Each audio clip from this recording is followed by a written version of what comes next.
भोले बाबा का चरणों में प्रणाम करती हूँ, मेरा प्रणाम स्वीकार हो। मैया रानी के चरणों में प्रणाम करती हूँ, मेरा प्रणाम स्वीकार हो, स्वीकार हो। साहेब भैया साहेब दीदी के चरणों में प्रणाम करती हूँ, मेरा प्रणाम स्वीकार हो। मैं एक होली के गाना लेके आई हूँ। भैया बहनी लोग, आप लोग को होली के गाना अच्छा लगे, मेरे कमेंट में हर हर महादेव लिख दीजिएगा, लाइक सब्सक्राइब कर दीजिएगा। हे मेरे भैया, हे मेरे बहनी, हम आपसे प्रार्थना करती हूँ, मेरे प्रार्थना को स्वीकार करना, स्वीकार करना। शिव चर्चा में होली मनावा सखी, शिव चर्चा में होली मनावा, शिव चर्चा में होली मनावा सखी, शिव चर्चा होली मनावा।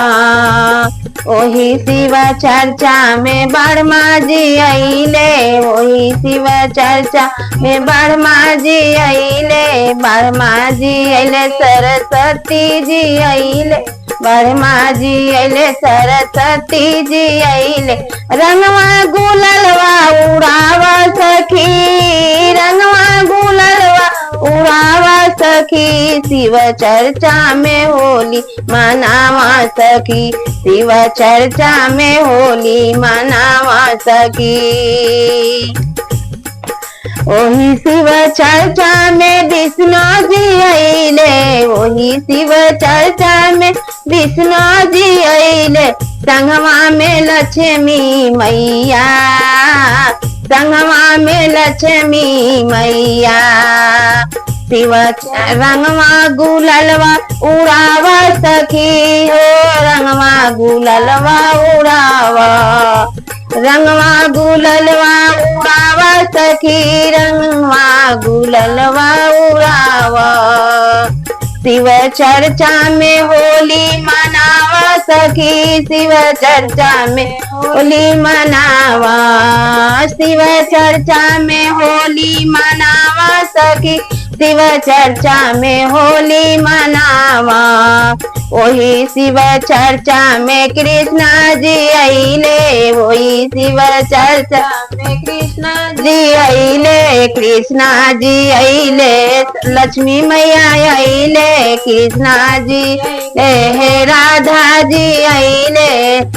रंगवा गुललवा उड़ावा सखी, रंगवा गुललवा उड़ावा सखी, शिव चर्चा में होली मनावा सखी, शिव चर्चा में होली मनावा सखी। शिव चर्चा में होली मनावा सखी, शिव चर्चा में होली मनावा सखी। ओही शिव चर्चा में शिष्या भैया आइले, वही शिव चर्चा में शिष्या भैया आइले। रंगवा गुललवा उड़ावा सखी, रंगवा गुललवा उड़ावा सखी, शिव चर्चा में होली मनावा सखी, शिव चर्चा में होली मनावा सखी। वही शिव चर्चा में सब देव आइले, वही शिव चर्चा में सब देव आइले। रंगवा गुललवा उड़ावा सखी, रंगवा गुललवा उड़ावा सखी, शिव चर्चा में होली मनाला सखी, शिव चर्चा में होली मनावा सखी, शिव चर्चा में होली मनावा सखी। वही शिव चर्चा में हरिंदर भैया आइले, वही शिव चर्चा में हरिंदर भैया आइले।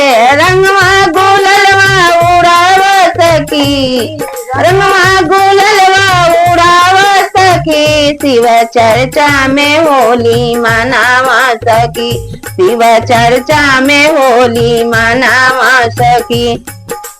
वही शिव चर्चा में नीलम दीदी आइले, वही शिव चर्चा में नीलम दीदी आइले। रंगवा गुललवा उड़ावा सखी, रंगवा गुललवा उड़ावा सखी, शिव चर्चा में होली मनावा सखी, शिव चर्चा में होली मनावा सखी, में होली मनावा सखी। जय श्री जय श्री।